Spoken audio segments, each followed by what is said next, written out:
Okay, so welcome everyone to tonight's program, Books as a Prompt as Prompts for Discourse with Vivian Sming. I am Camilo Otero, Artist Programs Manager at Center for Book Arts in New York. This program is in conjunction with Vivian's exhibition of the same name, which is currently on view at the center until December 16th. So if you haven't had the chance to see the exhibition, it will be open until next Saturday, so a week tomorrow. Before we start, I'd like to acknowledge we're on unceded territory of the Lenni Lenape people. We also have a few notes on accessibility before we get started. Live captions are available tonight. If you click on CC Closed Captions button at the bottom of your screen and select Show Subtitles, you will be able to activate them. The event today is being recorded and will be available to view online afterwards. If you do not wish to appear, you please turn your camera off. We also ask you to keep your mics muted until the end part of the event, where we will have a Q&A section. Special thanks to our members and donors. Support for this exhibition, Books as a Prompt for Discourse, and this program is provided by the New York State Council on the Arts, with support of Governor Kathy Hochul and the New York State Legislature, and public funds from the New York Department of Cultural Affairs in partnership with the City Council. Now, Vivian Sming uses she, her, they, them pronouns, is an artist, publisher based in the Bay Area who produces a wide range of artist books through their publishing studio, Sming Sming Books. Formed in 2017, the studio experiments with books as art, Discourse, exhibition, and archive, working in collaboration with artists whose works and ideas inform design, material, and printing choices. Sming is invested in creating books from practices that are challenging to represent on paper and is committed to promoting critical discourse and advancing cultural equity through the format of publishing. Welcome, Vivian. Thanks, Camilo, and thank you so much for the rest of the Center for Book Arts staff. It's just been such a pleasure to have this opportunity to have essentially, I think 40 books up on view right now that summarize the last, my energy from the last 7 years. So really, really grateful. I'm going to go ahead and share my screen here. Let's see. All right.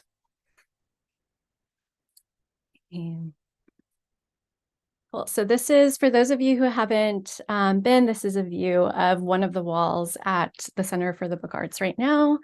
And basically the idea for this exhibition was really trying to think about, what happens to a book after it's made? How do books kind of live on after they've been made, through distribution, through circulation? How are books activated? So I started with a series of questions, which is, what do artist books make public, right? If the idea is to publish, the act of publishing is to make something public. How do they engage a public? Where do they travel? Where do they end up? What conversations do they spark? What ideas do they push or pull from a work? What do they perform? And how do they continue to speak across generations? So that's kind of the premise for this book, for this show.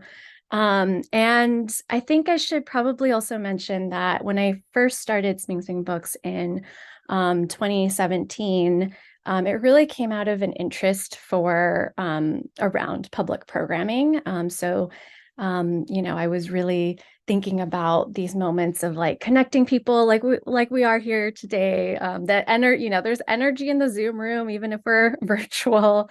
But thinking about the conversations that can happen and an artist's role within that conversation. And I think books kind of came out of a result of like almost like a practicality where with programs, it's difficult to have like a physical space. Sometimes recordings or documentations don't really carry that energy forward. So books seem to be like one way of almost like a practical way of continuing an artist's work and the spirit of the work into and continuing that on through time and space. And so I'm going to show a couple of works, start by showing a couple of works that really think about, so some of the books I should say that I publish are certainly, the work's been shown, the work's been made, exhibited, and then we create a book from it. And I think this is like the very traditional idea of a book in the, in the arts, right? An artist maybe if it has a exhibition catalog, has a monograph, it arrives after the final work. So it's like almost like after the work's been made, after everything's been done, and then we arrive at the book. And I think I really want to challenge that. And I think, for people in the room who are book artists and book people, I think you all already know maybe the very obvious, which is that books are just the beginning, right? They can also be the prompt. They're just one iteration of the work, and they don't have to be the end or a documentation or an archive, right? There's a way that they can live on. And so the works that I'll be showing are, I think, examples of how, how that has manifested. So the first book I'll share with you all is Kiko Jackson's Restored Access. And Kiko is a photographer based in LA. And he had come across his uncle's personal archive. His uncle's a California State Park ranger, and he basically, through looking at his uncle's archive, had found out about this town called Allensworth, which is near Bakersfield in California. It was originally established in the 1900s as a city that was like self-governed and specifically by and for Black folks. So built as almost like a utopia of sorts. And so when Kiko and I were first talking about this project, there were just so many archival materials that they were looking at. And he also had research that he was doing into like different, both Allensworth and also like all these different self-governed towns. And so we really, through conversation, were able to distill some of that archive to really focus on Kiko's personal connection to this place.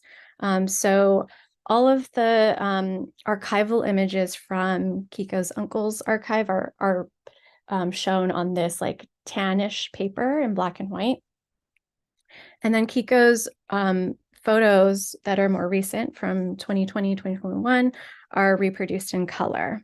And so there's this way that the archived image interrupts the contemporary image. And they kind of go back and forth. And so this book was developed before the work was shown.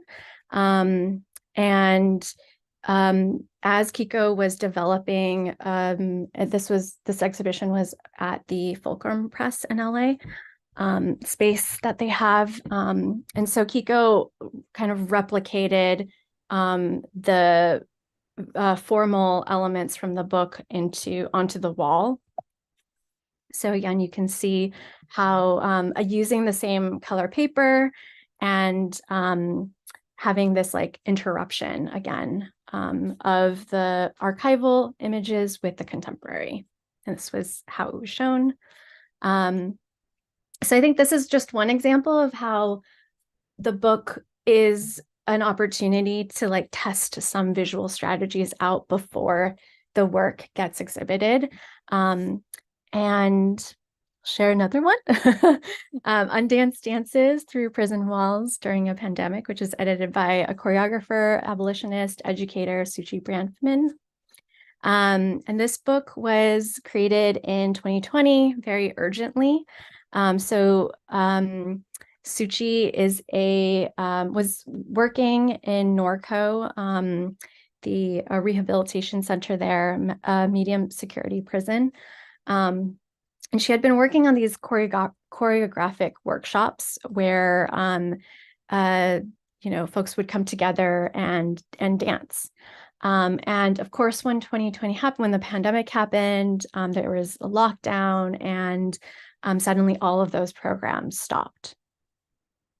And as a result, what the shift that happened was Suchi asked folks to write their dance pieces down on paper, and then we were able to bring those out.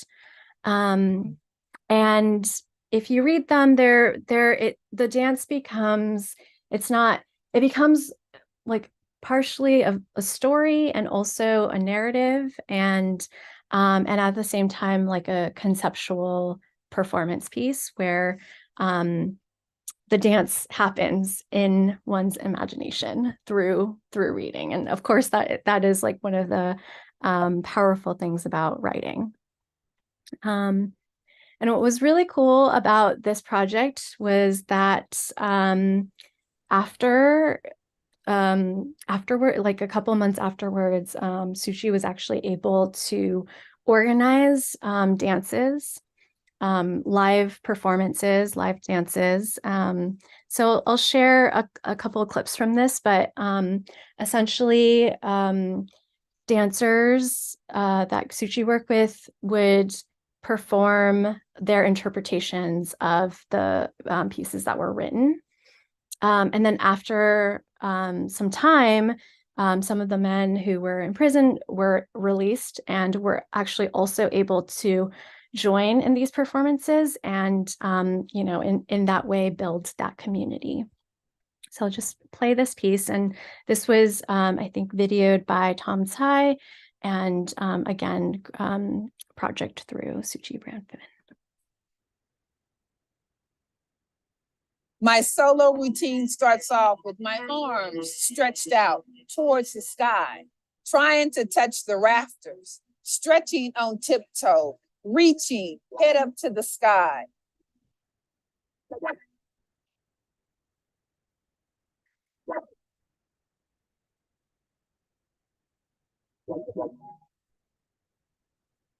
She's slowly backing out of the driveway into the still, quiet streets of Mexico, heading toward a day filled with checkpoints, questions, searches, and a person's attitudes, sometimes empty of human kindness and empathy.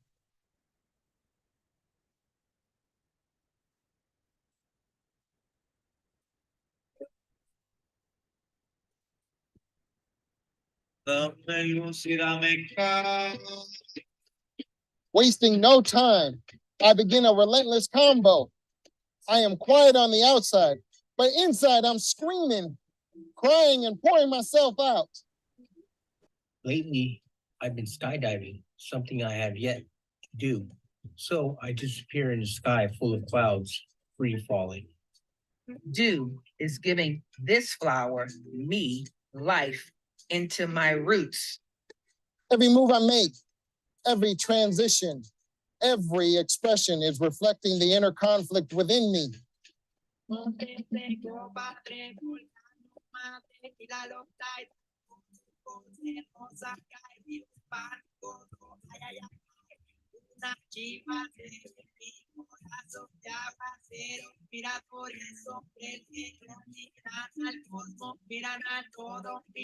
Braille con el dorado, danzan en torno una curandera, una fuerte hoguera, rompe descalzo, mis pies se queman, ay, ay, ay, ay, ay, ay,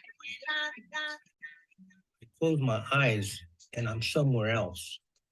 struggling with every fiber of my life, but without ever thinking twice that I can't get up.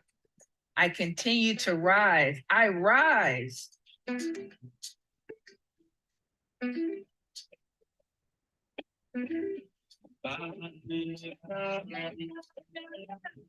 Me regaló un lucero en la mañana, brujita del milagro, alma de la oscuridad, sabia de mi vida, alma de la oscuridad.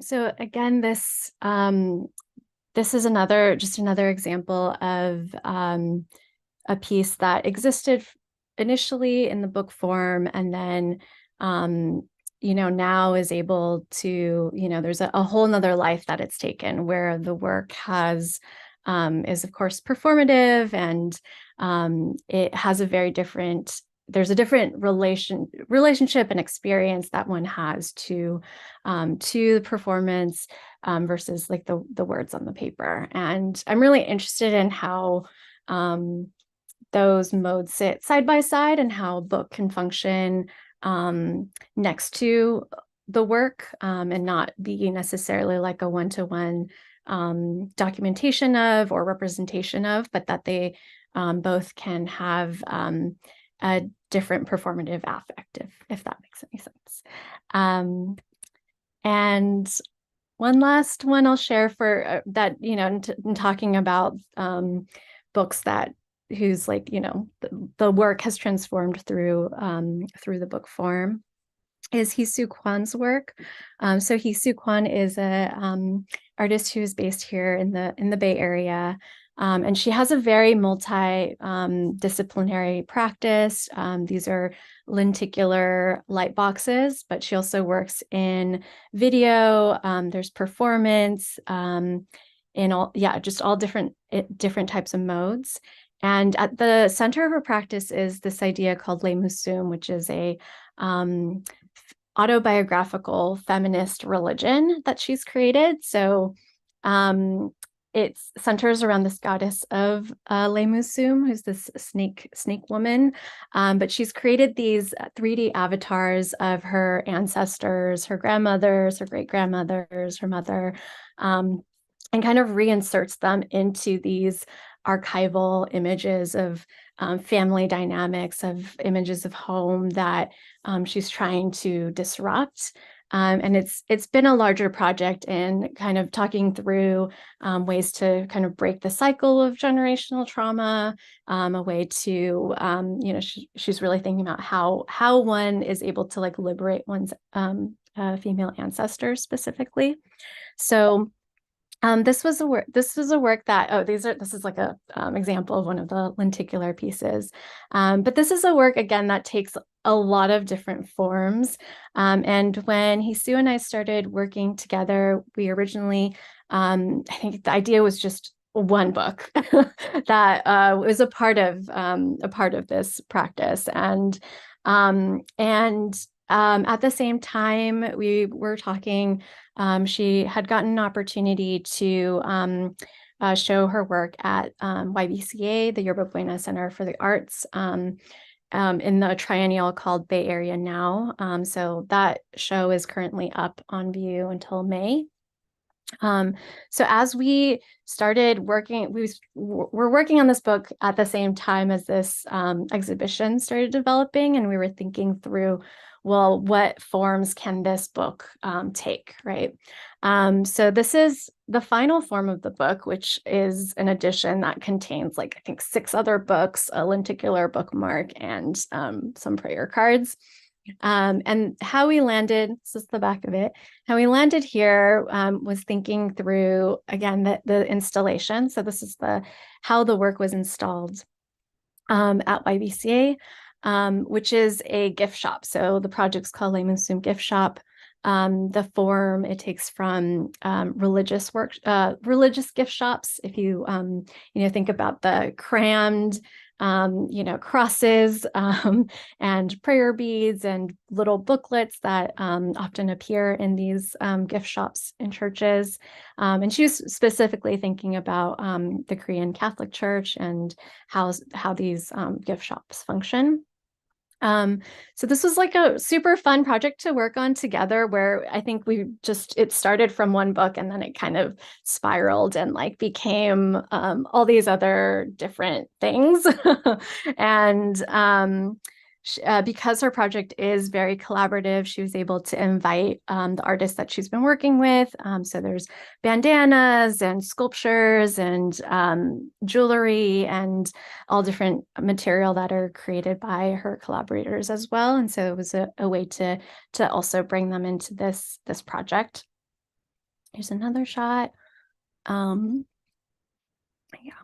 more Lemusum items. And then again, the idea that like each of the books, each of the components present something that a viewer or the visitor can take away with them. And so in this gift shop form at YBCA, all of the merch can be purchased individually. So if it's a postcard, a booklet, they're all, in these parts. And then as like the artist book, the full set, so these are the postcards based off of the pre-molt series, which again inserting 3D avatars into family photographs. This Lemusum Universe book tells the story of each of Hisu's family members. So they really tell the story of her grandma, her great grandma, and give a little bit of background of like their personalities and the struggles that they had to go through.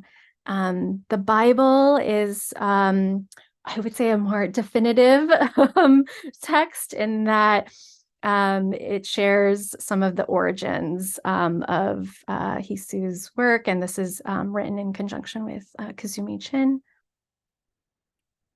We had to make, of course, a lenticular bookmark. Hisu has a lot of lenticular prints in her work, so this was an addition that we added. And then these prayer cards are these like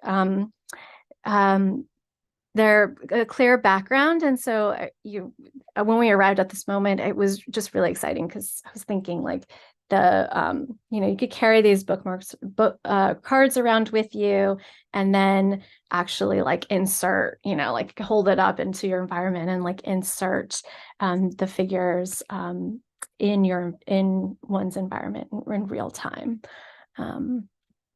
Yeah, so that is this project here. Again, very expansive, and another example of like the work. I feel like it might grow, I feel like at this point we just have so many different ideas. But again, the work, not necessarily the book form, not necessarily trying to document or trying to capture all of the project, but that it actually has also a specific function inside of like the art work as well.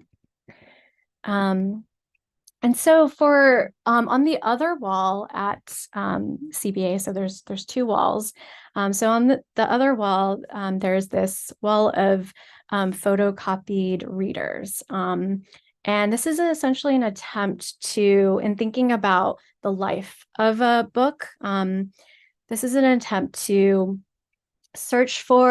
document like where do these books go, what is the conversation around the book. So it's almost, I don't know if it's like a futile effort, because I feel like if one were like a large publisher, it would almost be like an impossible task of like, oh, here's an idea, where does this idea go? It goes everywhere, and how do you trace that? So a lot of what I was able to find, though, are essays, there's reviews of books, there's interviews, there's dissertations. So just thinking about the different moments of like where a book has shown up. So one example is this is like some examples of the bibliography.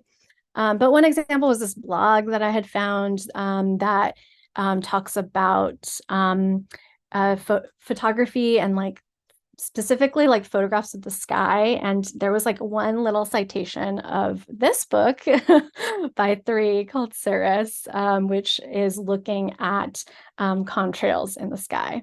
So this is, again, just like one little example of like these, like trying to find like the citations basically, or where, how do these books and these works get framed in different ideas and different frameworks. So another one that I thought was really interesting was this amicus brief. So in a while back, I'm trying to remember the year, 2018, I think, I published White Gaze in partnership with Candor Arts, now for the birds trapped in airports.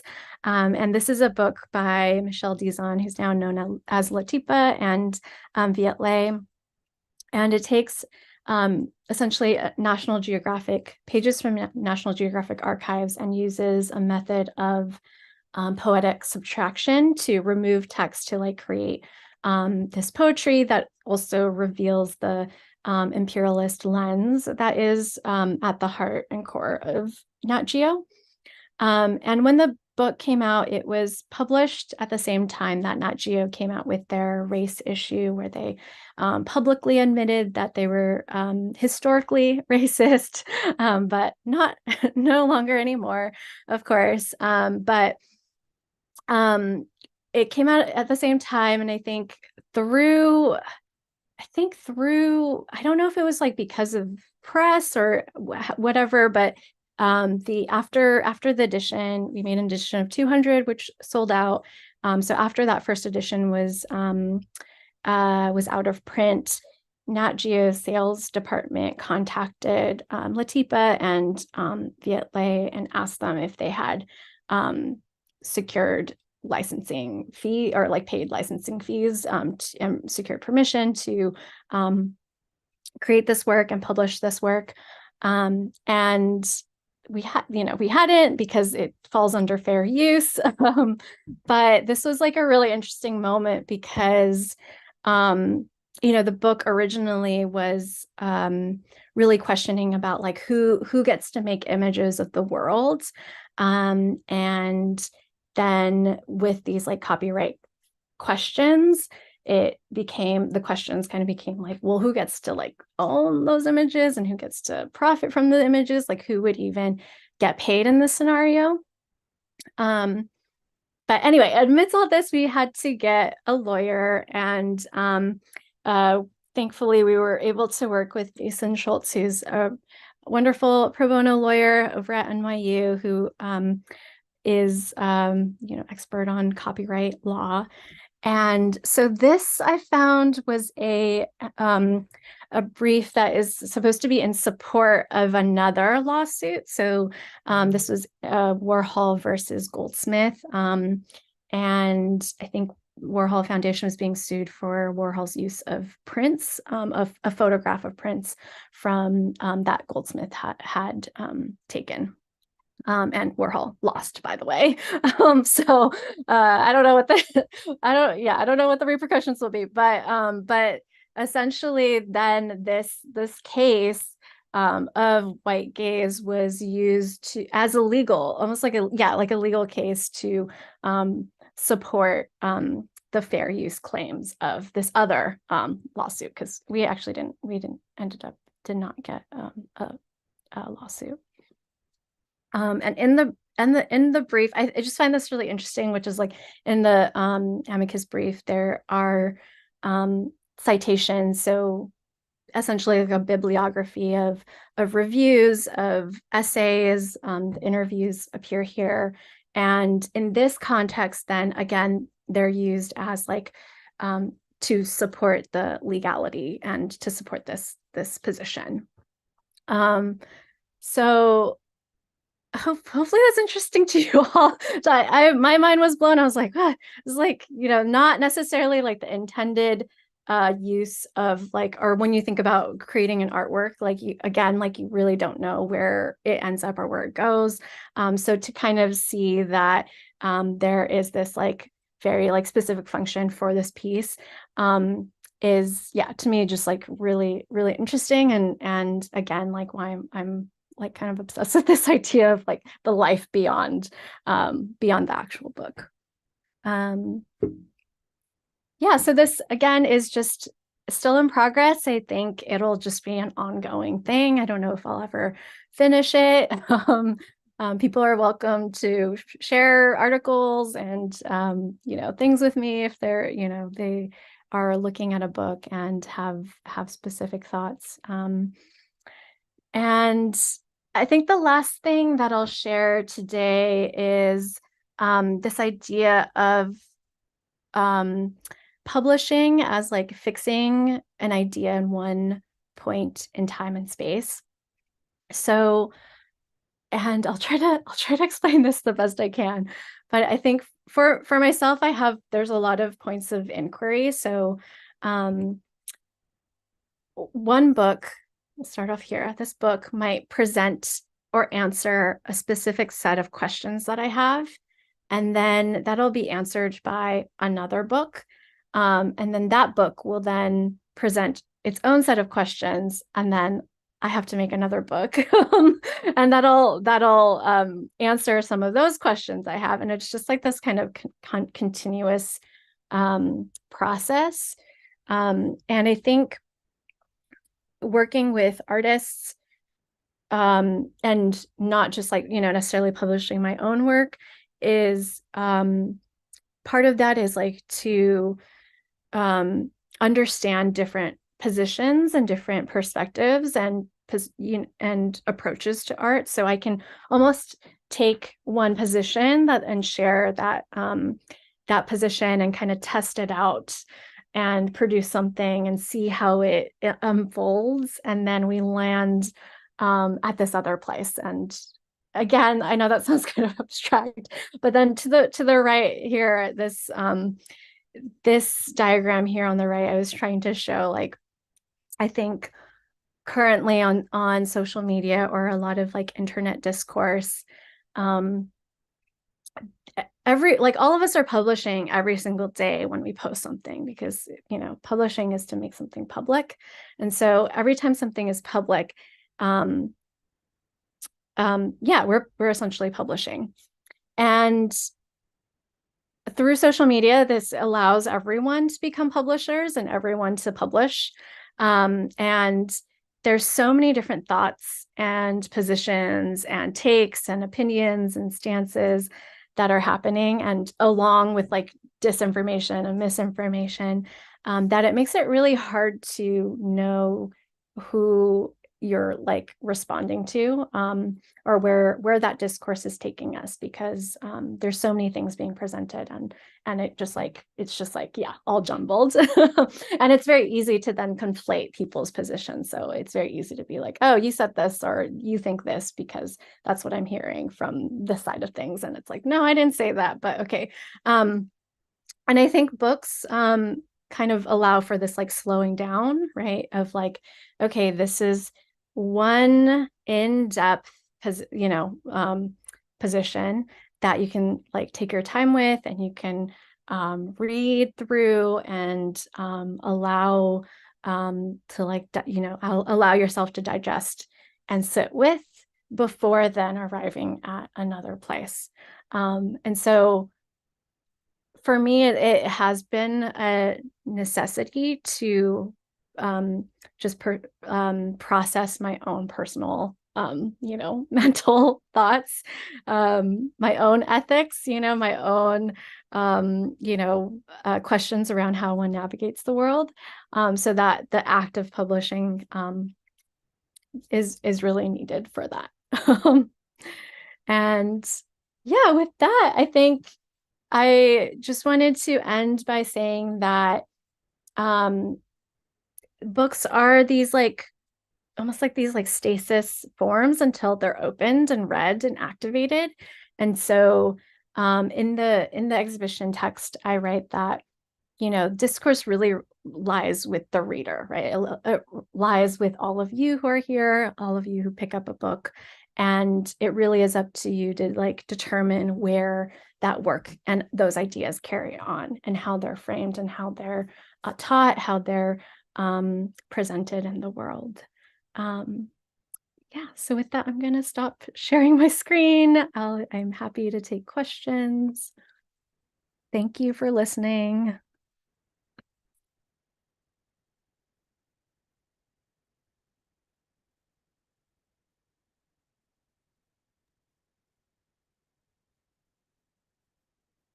Thank you so much, Vivian. Yes, as Vivian said, if anyone is interested in, like, has any questions or comments, I'm gonna start by asking you a little bit, like, if you can expand a little. I remember in a conversation we had, you mentioned how, well, you've been talking about how publishing is not like a goal or an end point, but kind of a starting point, or creating a milestone where you pin some, like, an idea or a project down, and then you see how it unfolds in time.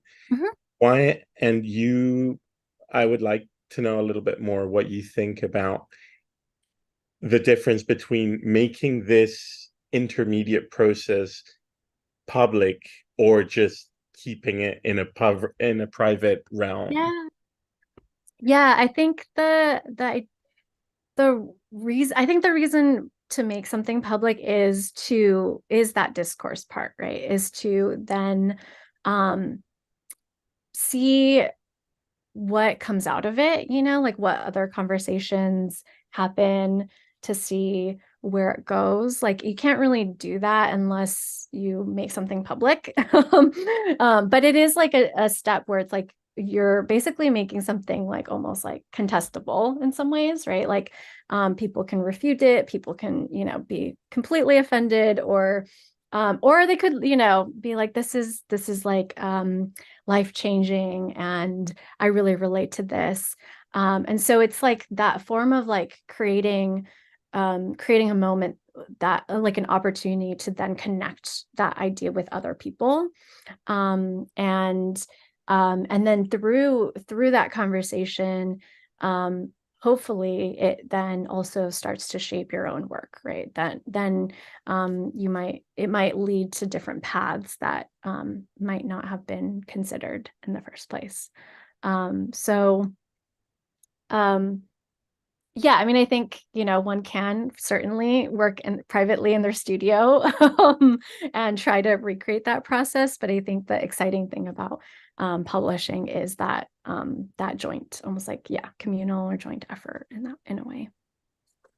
And what do you have, maybe like an example that you have in mind where, like, your perspective and maybe the author's or artist's perspective has changed since the publication, into like maybe new iterations, or like, I don't know, like dramatic changes in the Yeah, I mean, I hate to keep bringing up the example of white gaze, but I think that is definitely a case where, there was that one set of questions initially, right? And then it led to a totally new set of questions, which then, like in we did publish a second edition, and we were able to like include an essay on those new sets of questions, right? And I think that I also like citing that example, just because, like, I think when we're publishing, the act of publishing is actually, I think there's more at stake than, like, for instance, I don't think that we would have gotten any kind of like attention from Nat Geo if the work was just an artwork, like if it did not exist in a book form. And part of that is just like the edition size, and also like where books circulate and the power of books to be able to circulate. And there's no way of like, it's very difficult to control, right, where a book goes, which is the exciting, I think, exciting part for me. But I think because of that, then it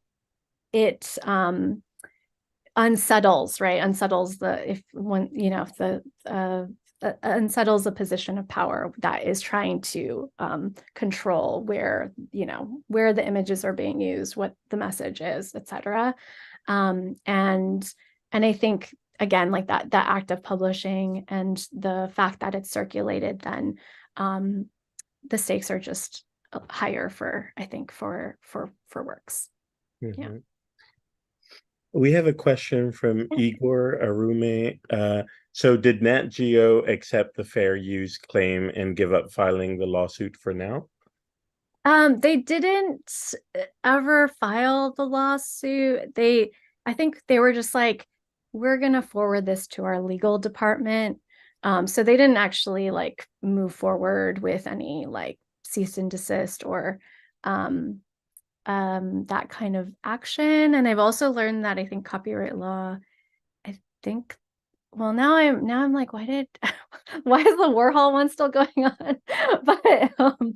But from what I learned, I think there's like a statute of limitation of 3 years, which we've passed now. So hopefully that just means that they will give up. But I think the legal department just probably weighed the benefits, and the work, and probably just didn't pursue it for those reasons, not because of on the merit of fair use. But I think it's interesting that like then, this Erler is then still able to use the case to advocate for other fair use cases that are, actual lawsuits that are out there.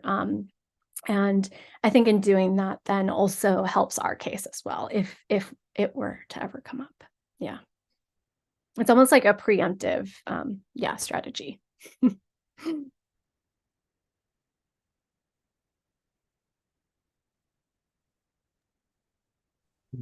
don't know if there are any more questions. I have a question. This is Vanessa in Alaska. Hi, Vanessa. I'm wondering if you expose some of the artists that you've worked with to book and the idea of book, since it sounds like there are plenty of artists that maybe hadn't made books before. Yeah, I think most of the artists that I work with are not working in the book form. So I think that I think that there just is, I think for a lot of, again, like how I started was like the majority of artists still, I think about the book as like a documentation. And so it definitely is, part of my practice through Sming Sming Books is to like introduce these ideas and to talk about like the potential and the possibilities of the book beyond just like a documentation. Yeah. But I know you all get it because you're all book if you're all book artists, you're like, yeah, okay, I get it. But I think it's still, a lot of people, it's still I think it's still very overlooked form. And there's so much, as you all know, that can be done with the book that I think there's still so much potential in terms of what works can take. Thanks. Yeah, thanks for your question. Can you maybe talk about one of the projects? What is your your role as a publisher in any particular case? I guess there's always different levels of involvement and action, but yeah, maybe something you want to share in that sense. Yeah, so with every book, I'm essentially editing, designing, having these conversations with artists and publishing the work, distributing it, etc. So it is really collaborative in terms of like the work, and I'll just share my screen again. We can look at some of the works again, but with like a project like Kiko's, for instance, again, like just sifting through what materials are there, and then how do we arrive at the book form? Like what pieces do we want to include? So some of that visual editing process is part of that back and forth. And then with a project like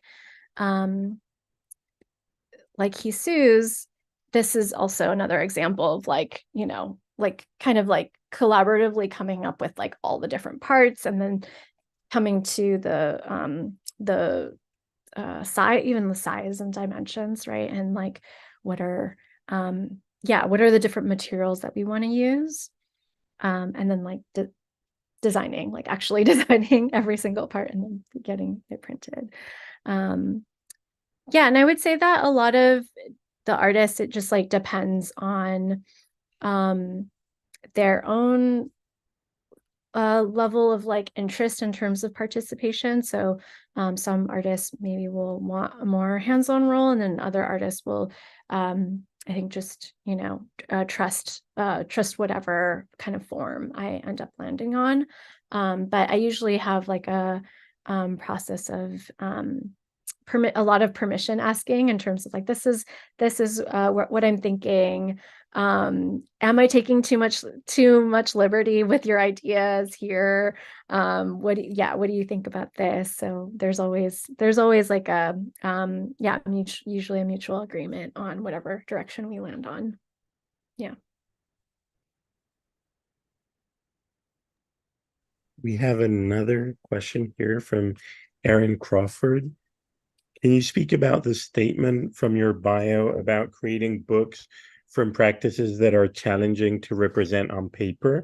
What does this mean to you? Maybe both in relation to subject matter and materiality.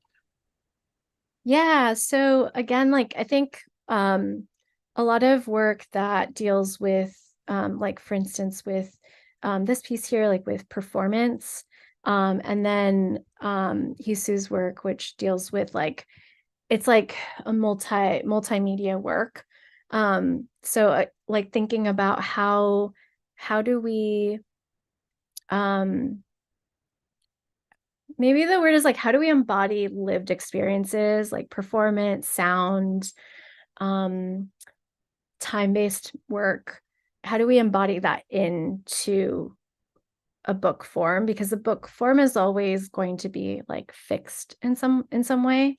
Like once it's printed, it's like, you know, it does change, but the change isn't like, again, like you know, it's not a controlled change.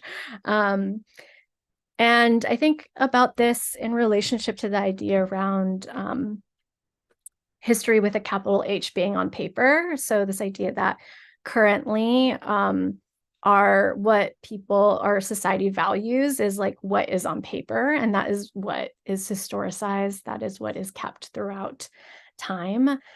So even in thinking about like, what if any of you are like Wikipedia editors, like you will know that like in order to be a person of importance on Wikipedia, you have to be cited, like you have to have like your name or your, it has to be included in at least 3 publications. So there's this emphasis on like being published or being like documented on paper in some way.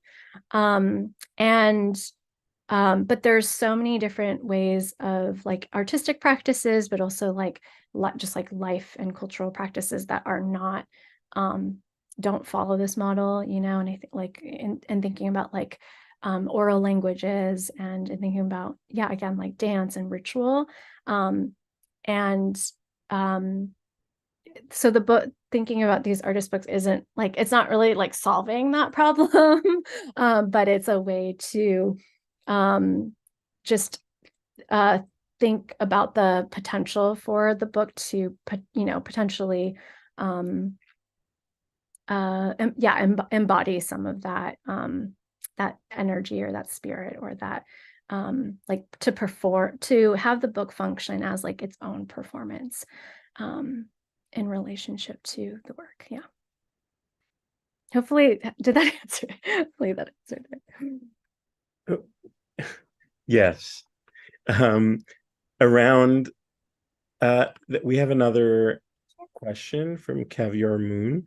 Around when you started Sming Sming Books, were there specific artists or publishers that you were looking at as models? Also, how do you choose which artists to work with?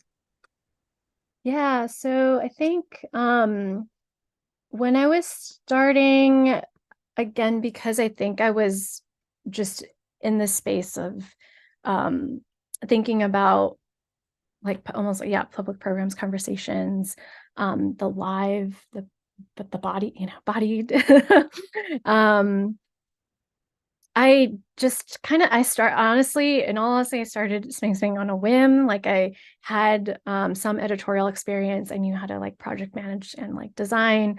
And I was like, okay, if I just combine all my efforts together, I'll like become a one-person publishing house.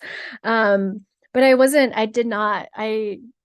think when I first published, I was still thinking about the book as like, monographs or like a catalog or some sort of definitely in a more traditional way, and not really thinking about like, yeah, like the potential of like what was possible. And it was just through doing and through enough experimentation that my mind just kept being blown each time where I was like, what? The book can do this? What? Okay, nobody told me this. And then like I got to do it again.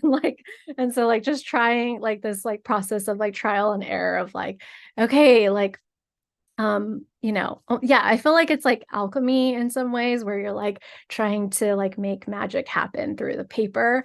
And like once you like, there's some books that I feel like, do that. And then you just, yeah, I'm just like addicted now where I'm like, oh, I need to keep looking for that moment. And it just keeps going. But I would say that like, nowadays, I think, so when I started, I really wasn't doing a lot of looking at other presses. I will say that now, like, I think my, like who I'm a fan of, like I love Errant Press. They're in LA and they create their own books, but they also distribute a lot of books from Latin America specifically.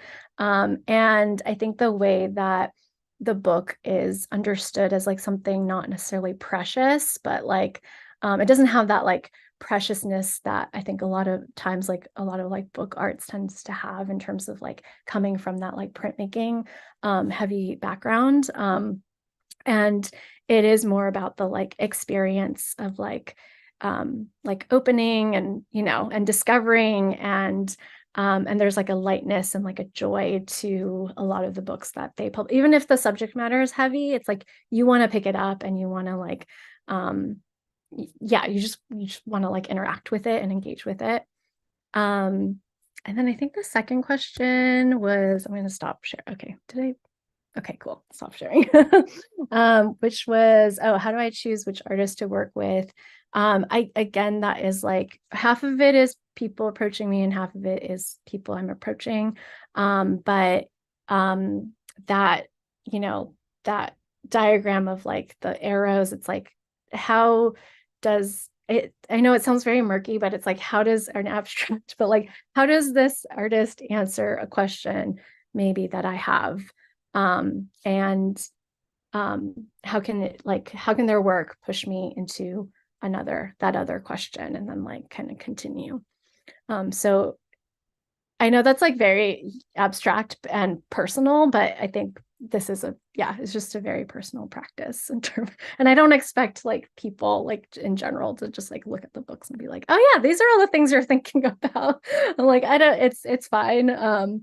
But yeah. And again, they have to do with the ideas of things being challenging to represent on paper, things that like push discourse further. Those are usually the like, things that I'm looking for.